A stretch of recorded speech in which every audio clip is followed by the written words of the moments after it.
नमस्कार दोस्तों। आज की कहानी है एक अनूठी लव स्टोरी। चलिए कहानी शुरू करते हैं। उनसे मिलने से पहले मेरा जीवन बिल्कुल खोखला सा था। एक अजीब सा खालीपन था जिसे आज तक मेरे अलावा किसी ने नहीं महसूस किया, क्योंकि मैं स्वभाव से बहुत चंचल थी। इसके कारण मैं कॉलेज में भी और घर में भी लोगों से घिरी रहती थी। इसके बावजूद कि मैं बहुत बोलती थी, मेरे जीवन का एक दूसरा पहलू भी था और जीवन के इस हिस्से में आने की इजाज़त मैंने किसी को नहीं दी थी। बाहर से खुश दिखाई देने वाली लड़की जिसे लोग हर पल हंसते खेलते देखते थे, उसके बारे में ये अंदाज़ा तक नहीं लगा सकते थे कि वो अंदर से इतनी अकेली होगी। ढेर सारे दर्द अपने अंदर सिमेटे हुए मैं अपने आप से एक घेरा सा बना लिया था। क्यों कोई भी मेरे द्वारा बनाए गए दायरों को नहीं तोड़ सकता था। मुझे इस बात का यकीन नहीं हो रहा था कि वो लड़का मेरे बनाए हुए दायरों को तोड़कर मेरी सोच में समाता चला जाएगा। शुरू में उससे बात करना महज एक औपचारिकता सी थी। सहपाठी होने की वजह से मेरी और उसकी अक्सर थोड़ी बहुत बातचीत होती रहती थी, लेकिन मुझे इस बात का इल्म तक नहीं था कि वह मुझे मन ही मन पसंद करता था, मुझसे दीवानों की तरह प्यार करता था। ये अलग बात थी कि आज तक उसने इस बात को मेरे सामने कभी जाहिर नहीं होने दिया। मुझे छोटी से छोटी तकलीफ़ होने पर उसे मुझसे ज़्यादा दर्द होता था। कोई ऐसे भी किसी को चाह सकता है? यकीन करने में बहुत वक्त लगा, लेकिन समय के साथ मुझे इस बात का एहसास हो गया कि ये लड़का मेरी चिंता करता है, मेरा ख्याल रखता है। उसके प्यार में पागलपन था। मेरी खुशी के लिए वो कुछ भी कर देता था। उस लड़के ने बिना बात का जिक्र किए कि उसे मुझसे बात करना अच्छा लगता है, मेरे साथ वक्त बिताना अच्छा लगता है, बड़ी ही चालाकी से मुझसे दोस्ती के लिए पूछा। उस दिन संयोग से हम दोनों कॉलेज जल्दी आ गए थे और क्लासरूम में कोई नहीं था। उसने कहा कि क्या मैं तुम्हारा हाथ पकड़ सकता हूँ? पहले तो मुझे बड़ा आश्चर्य हुआ। आज इस लड़के को क्या हो गया है? ये इस तरह की बातें क्यों कर रहा है?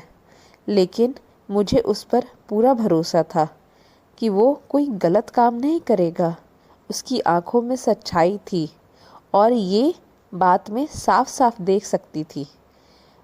उसने इतनी ऑनेस्टली से मेरा हाथ मांगा कि मैं उसे मना नहीं कर पाई और मैंने उसे अपना हाथ दे दिया। उसने मेरे हाथ अपने हाथों में लिए और कहा, क्या तुम मेरी दोस्त बनोगी? तुम मुझे अच्छी लगती हो और मैं तुमसे एक अच्छा दोस्त देखता हूँ, अच्छा इंसान देखता हूँ और मैं चाहता हूँ कि मैं ज़िंदगी भर तुम्हारा दोस्त बनकर तुम्हारे साथ रहूँ। उसकी इतनी ईमानदारी से अपनी इस बात को मेरे सामने रखा कि मैं ना नहीं कर पाई और मैंने हाँ कर दिया। उस दिन उसने बस इतना ही कहा और चला गया। मुझसे दोस्ती करने की खुशी में मैं साफ साफ उसके चेहरे पर देख सकती थी। मैंने इस बात को बड़े हल्के में लिया।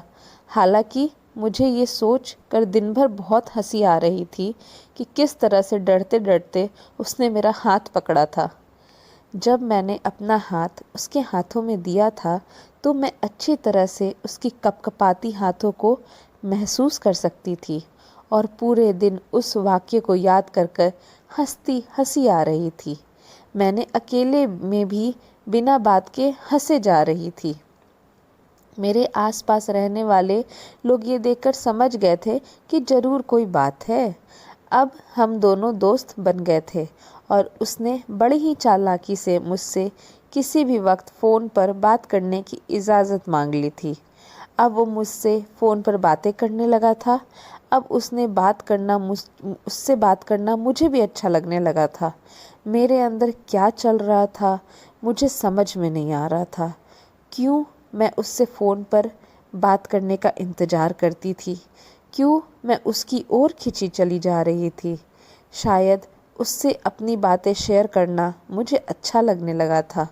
जब भी मैं उदास होती, किसी को पता चले न चले उसे पता चल जाता था और वह मेरी उदासी को दूर करने के लिए हर संभव प्रयास करता था। एक दिन उसने मुझसे आई लव यू कहा।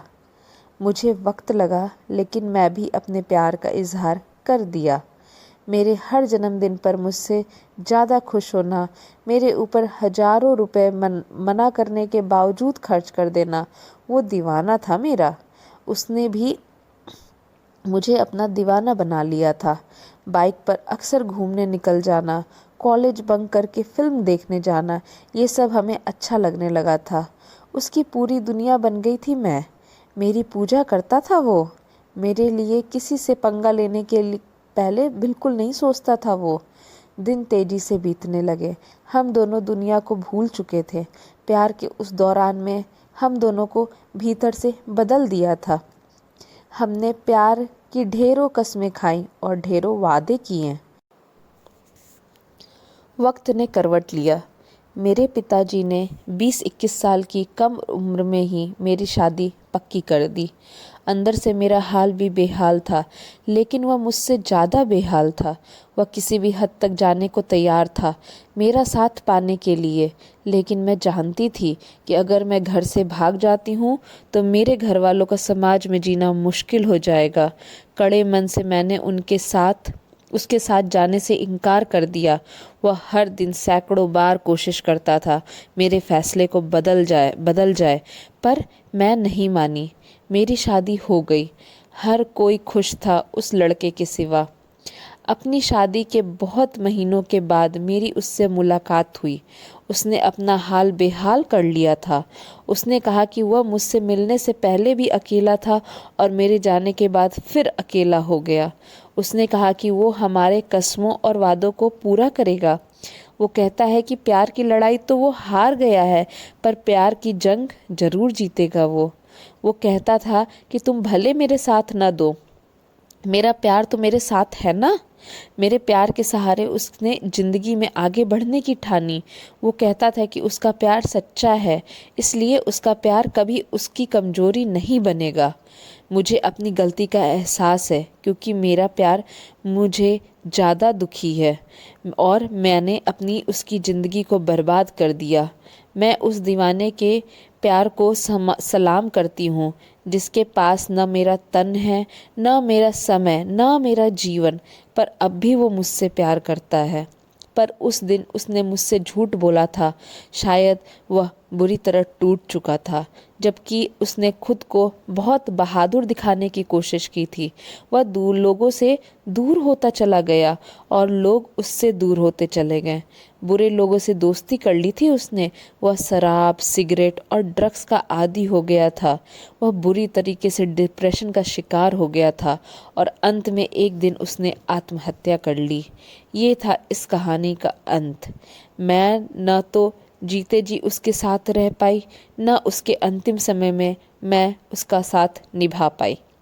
उस दौर में जी रहे हैं हम जहाँ दुश्मन तो आसानी से पहचाने जाते हैं, लेकिन सच्चे या झूठे प्यार को पहचानना दिन प्रतिदिन मुश्किल होता जा रहा है।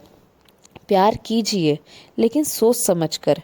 अंधे प्यार का अंत हमेशा बुरा होता है।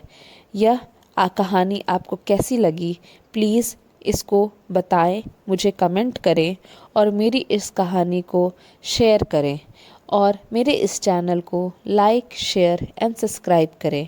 Thank you.